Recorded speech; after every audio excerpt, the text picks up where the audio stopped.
భార్య మెడలో మంగళసూత్రం, నుదుటిన సింధూరం భర్త ప్రాణాలను, సంతోషాలను కాపాడుతుంది. భర్త భార్యకి మంగళసూత్రాన్ని కట్టేటప్పుడు వేద మంత్రాలతోటి ఆ తంతు జరుగుతుంది. వివాహ సమయం నుంచి స్త్రీలు మంగళసూత్రం ధరించటం భారతీయ సాంప్రదాయం. పెళ్లికొడుకు పెళ్లికూతురి మెడలో తాళిబొట్టు మాత్రమే కడతాడు. సంసారం నిండు నూరేళ్లు సుఖ సంతోషాలతో సాగాలని ఆ తర్వాత ఆడవారు మంగళసూత్రంలో పగడాలు, ముత్యాలు, చిన్న చిన్న విగ్రహాలను ధరిస్తారు. ఆ విధంగా విగ్రహాలను ధరించకూడదు. మంగళ అంటే శుభప్రదం, సూత్రం అంటే తాడు, ఆధారం అని అర్థం. పెళ్లిలో దేవతలందరూ నూతన వధూవరులను దీవిస్తారు. నలుపు బంగారు వర్ణంలో ఉండే మంగళసూత్రంలో ఆ లక్ష్మీనారాయణులు కొలువై ఉంటారు. నలుపు వర్ణంలో శ్రీ మహావిష్ణువు, బంగారు వర్ణంలో శ్రీ మహాలక్ష్మి కొలువై ఉంటుంది. లక్ష్మీనారాయణులు శ్రీ హృదయానికి అంటుకొనే ఉంటారు.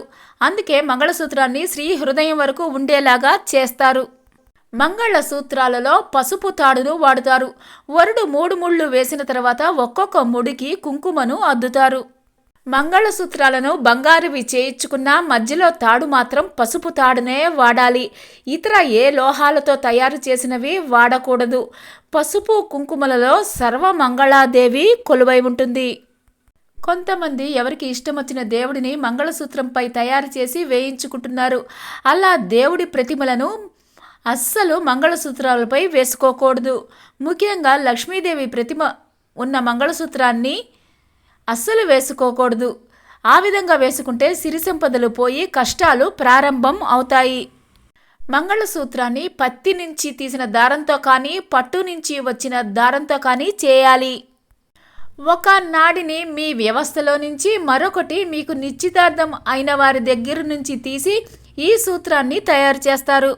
ఈ విధంగా సూత్రాన్ని తయారు చేశాక ఎప్పుడైతే భౌతిక సాన్నిహిత్యం కలుగుతుందో అప్పుడు శక్తిపరమైన సాన్నిహిత్యం కూడా కలుగుతుంది. భార్య మెడలోని మంగళసూత్రం భర్తను వివిధ రకాల దుష్ట శక్తుల నుంచి కాపాడుతుంది. ప్రతి శుక్రవారం, మంగళవారం అమ్మవారికి పసుపు కుంకుమలతో పూజ చేసి ఆ పసుపుని మంగళసూత్రాలకి పూజా సమయంలో పెట్టుకోవాలి. ఇలా చేస్తే 5వతనాన్ని ఇచ్చే శ్రీ మహాలక్ష్మి కటాక్షిస్తుంది.